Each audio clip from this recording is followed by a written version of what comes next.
শিকিছিলোঁ পঢ়িছিলোঁ তেতিয়া প্ৰথম মানে নিজে জাতি বাঁহৰ এটা বাঁহী বনাইছিলোঁ তেতিয়া নিজে মানে যদি বৰষুণ দি দিয়ে টঙি ঘৰ নাই এতিয়া কি কৰা তেতিয়া স্বাগতম জনাইছোঁ নতুন এটা ভিডিঅ'লৈ এই গছজোপা চিনি পাইছে নাই আগৰ ভিডিঅ'টোত আপোনালোকে দেখিছিলে এইজোপা হ'ল চকলেট গছ আমাৰ ঘৰতো ৰুইছোঁ চকলেট গছ লাগিব আপোনালোকক দেখাম তো এতিয়া গৈ আছোঁ নতুন এটা ভিডিঅ'লৈ আপোনালোকক দেখাবলৈ আজি বেলেগ ধৰণৰ ভিডিঅ' হ'ব এটা ল'ৰাক লগ কৰিব যাম এজন ছাত্ৰ মানে সুন্দৰ বাঁহী বজায় তো বলক ভিডিঅ'টো চাই থাকিব আৰু গৈ থাকোঁ এতিয়া মই হেলমেটটো পিন্ধি লওঁ আৰু গৈ আছোঁ এতিয়া ভাদৈ পাচলি আৰু ল'ৰাজনক লগ পোৱা এইটোৱে মেইন কাৰণ হৈছে কাৰণ মোৰ ভিডিঅ'বিলাকত তাৰ বাঁহী সুৰ মই দি থাকোঁ আৰু বহুত ভাল পায় মোৰ ভিডিঅ' চাই পিনে আৰু মোক বিহুতে মাতিছিলে বহাগ বিহুতে মই যাব নোৱাৰিলোঁ এতিয়া বহুত দিন হৈ গ'ল তো ফোন কৰি আছে দাদা আহক আহক কৈ পিনে এতিয়া গৈ আছোঁ আৰু মই গৈ আছোঁ এতিয়া মানে গৈছোঁ বুলি মানৱে নেজানেই কিন্তু মই হঠাৎ লগ কৰিমগৈ বুলি গৈ আছোঁ এতিয়া পাই গ'লি মানৱজ্যোতি ঘৰ মানস আছে নেকি অঁ ক'ৰবালৈ গ'ল অঁ তো মানসৰ দেউতাক কঠিয়ানী বেট পাম এতিয়া সিহঁতক অঁ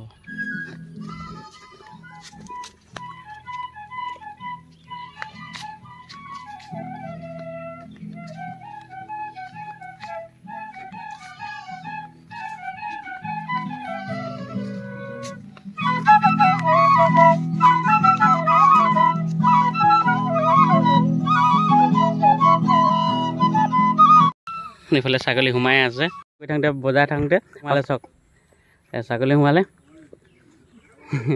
এতিয়া গালি খাব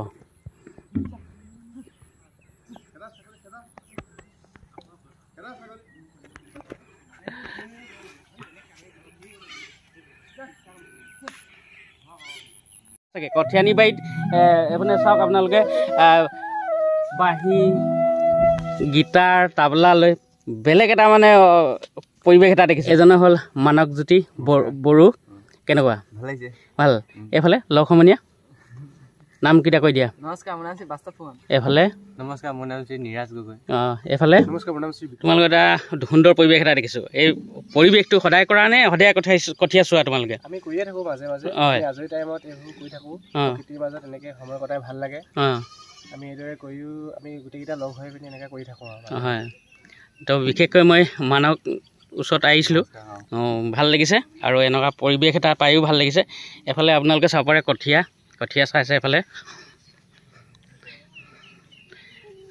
প্ৰেক্টিছ কৰি আছে মানে এনেই চব মিচিং বড়ো অসমৰ যিটো সংস্কৃতি আৰু অলপ এনেই বজাই দিব এইবোৰ বেগবোৰ দেখিছোঁ কিতাপ চিতাপ লৈ আনিছা নেকি এতিয়া মানে বাঁহী গীটাৰ বেগ তাবলা বেগ হয় কিহত পইচা কৰি দিয়া তোমালোকে কিহত পইচা তুমি মই ক্লাছ 10ত এবাৰ এইফালে এইফালে মই 10ত এইফালে ইমানলোকে যে ইমান সুন্দৰকৈ মানে পৰিৱেশ এটা সৃষ্টি কৰিছা কঠিয়ানী বাৰীত আহি পিনে কেতিয়াবা আমি স্কুলৰ পৰা আহোঁ দেৰি হৈ যায় মানে আজৰি সময় পালে মানে কৰোঁ আৰু প্ৰকৃতিৰ মাজত ভাল লাগে এতিয়া কঠীয়া তুলি ইমান ধুনীয়া জেগাডোখৰ পাইছোঁ ভাল লাগিছে আৰু কেতিয়াবা ঘৰত আজৰি টাইম পালেও আমি গোটেই চাৰি যায় বন্ধু লগতে কেতিয়াবা প্ৰেক্টিছ কৰোঁ আৰু এনেকৈ চলি আছে এতিয়া প্ৰকৃতিক লৈ পিনে বাঁহী সুৰ এটা বজোৱাচোন সুন্দৰকৈ এনেই অলপ গুণগুণাই দিছোঁ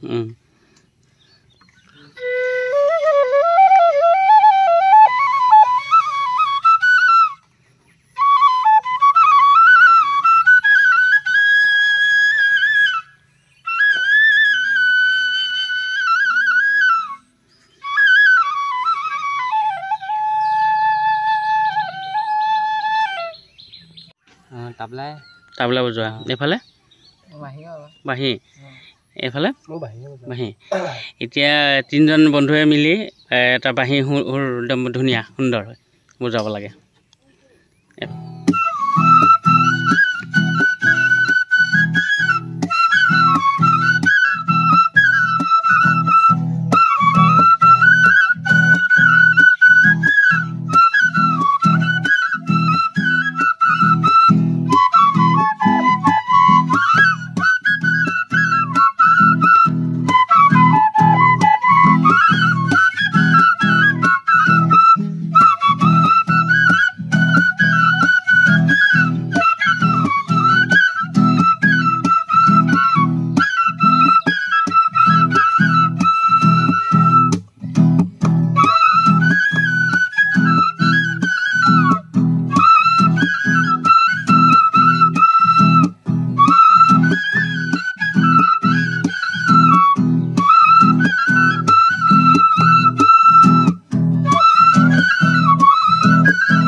আপোনালোকে নিশ্চয় বাঁহী মাত শুনিলে সুন্দৰ পৰিৱেশন কৰিছে, ভাল লাগিছে। আৰু এনেকুৱা আচৰিত পৰিৱেশ এটা প্ৰথম ভাদৈ পাচলি অঞ্চলত পাইছোঁ, ভাল লাগিছে।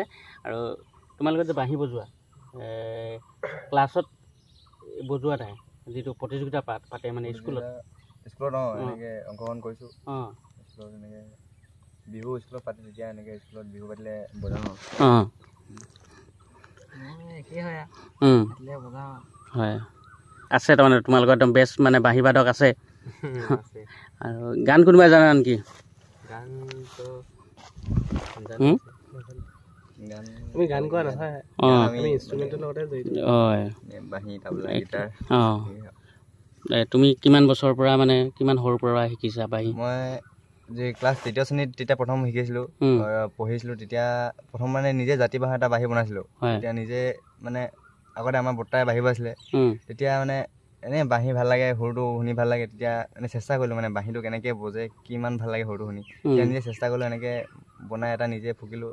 সেইটোকে মানে 2 বছৰমান সেনেকৈ ফুকিলোঁ। সেইটো লাষ্টত এনেকৈ ছাৰ এজন লগ পালোঁ, বিতু ফুকন ছাৰ বুলি কয়। তাৰপৰা সেনেকৈ শিকিলোঁ। আৰু তাৰপৰা আৰু এজন এতিয়া শিকি আছোঁ, নৰুন্তক চেতিয়া বুলি কয়, নৰুন্ত ছাৰ, বাঁহনীগাঁও। এনেকৈ শিকি আছোঁ। আৰু এতিয়া প্ৰায় ক'বলৈ গ'লে 3 বছৰমানেই হ'ল শিকা মোৰ। শিকি আছোঁ আৰু যিমানখিনি পাৰোঁ। কিবা ভৱিষ্যত পৰিকল্পনা মানে তেনেকৈ একো এনেকৈ হোৱা নাই মানে। বাঁহীকে এতিয়া বজাইছোঁ যিমান পাৰোঁ। শিল্পীৰ লগত বজাই পাইছা নাই? নাই, এনেকৈ পোৱা নাই। হুঁচৰি বিহুত বজাইছোঁ। এইফালে দেউতাই শিকা বাঁহী। দেউতাৰ নাম কি? দেউতাৰ নাম বিতু ফুকন। বিতু ফুকন, বিতুৰ ল'ৰা ন? কিমান সৰুৰ পৰা শিকি আছোঁ? মই 2য় শ্ৰেণীৰ মানৰ পৰা শিকি আহিছোঁ। দেউতাৰ পৰা চাইছে আৰু ভাল লাগে আৰু দেউতাই বজাই আৰু সেনেকৈ আৰু বজাইছিলে আৰু।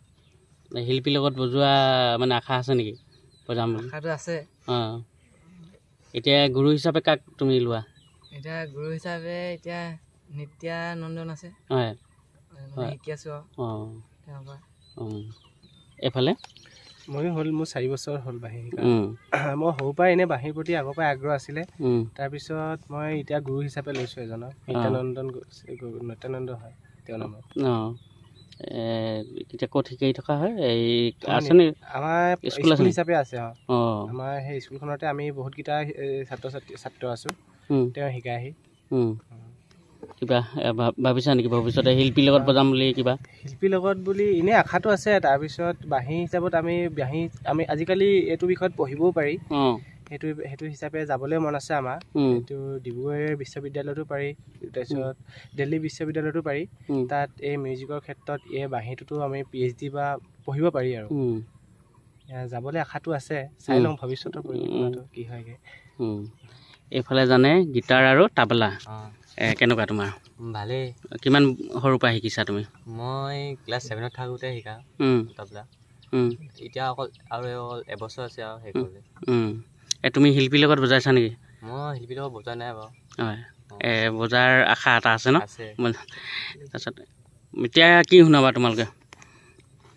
এতিয়া কি বজোৱা তোমালোকে? তাবলাৰ লগতে আমি দুটা এদিন প্ৰেক্টিচ কৰিছিলোঁ, সেইটোকে এনেই অলপ বজাই দিওঁ।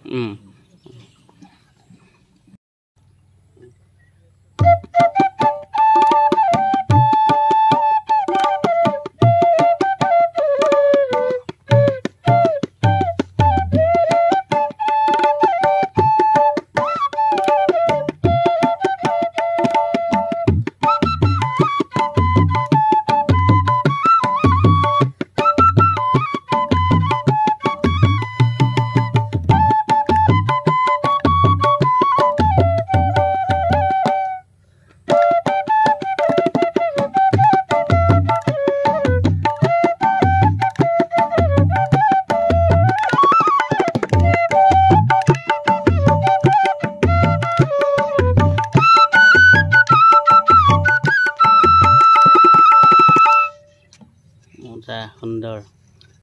কঠীয়া চাই তাই হয় নাই? যদি বৰষুণ দি দিয়ে, টঙি ঘৰ নাই এতিয়া, কি কৰা? তেতিয়া বস্তু পাতি মই ঘৰলৈ যাওঁ, ঘৰৰ ভিতৰতে প্ৰেক্টিচ কৰোঁ আৰু তেতিয়া। কেতিয়াবা মানে এই ধৰা মানে গৰু সোমাই পিনে কঠীয়া খালে মানে ঘৰত গালি খুৱাব লাগিব নহয়, সেইকাৰণে মানে দিনটো চোৱাহি তাৰমানে। গালি খাইছা নাই কঠীয়া চোৱাওঁতে কেতিয়াবা? তেতিয়া কেতিয়াবা খাওঁ মানে তেতিয়া মানে কঠীয়াত এটা কথা কওঁ দেই বা এনেকৈ প্ৰেক্টিছো কৰি থাকোঁ তেতিয়া গৰু চৰু ছাগলী সোমালোঁ তেতিয়া একো নহয় আৰু তেতিয়া আমি চাই দিব পাৰোঁ এনেকৈ 4জন বন্ধুৱে ঠিকে আছে সময় দিব কৈছোঁ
আচলতে মানৱজ্যোতিক মই বিচাৰি আহিবলগীয়া এইটোৱে কথা হ'ল আৰু ফোন কৰি থাকে দাদা আহক আমাৰ ঘৰলৈ বিহুটো মাতিছিলে আহিব নোৱাৰিলোঁ এতিয়া যিহেতু বহুত বিহু পাৰ হৈ গ'ল জেঠমাহে সোমালে ন আৰু মোৰ প্ৰায় ভিডিঅ'বিলাকত মানে মানৱজ্যোতিৰ বাঁহীসুৰে মই লগাওঁ তো মানৱজ্যোতি ভিডিঅ'বোৰ চাই থাকোঁ ভাল লাগে তো বাঁহীসুৰ দি মোক সহায় কৰিছে ধন্যবাদ জনাইছোঁ আৰু ভৱিষ্যতে আকৌ লগ পাম ন তোমালোকক আৰু ভৱিষ্যত উজ্জ্বল কামনা কৰিছোঁ আগবাঢ়ি যোৱা নহয় জানো আগবাঢ়ি যোৱা আৰু পঢ়াৰ ক্ষেত্ৰতো আগবাঢ়ি যোৱা সংগীত চৰ্চা কৰা এইটো ক্ষেত্ৰতো মনোযোগ দিবা পঢ়াৰ ক্ষেত্ৰত আগবাঢ়ি যোৱা আশীৰ্বাদ সদায় থাকিব আকৌ লগ পাম ন ভৱিষ্যত তো সকলোকে বাই বাই দি দিয়া লগ পাম মজা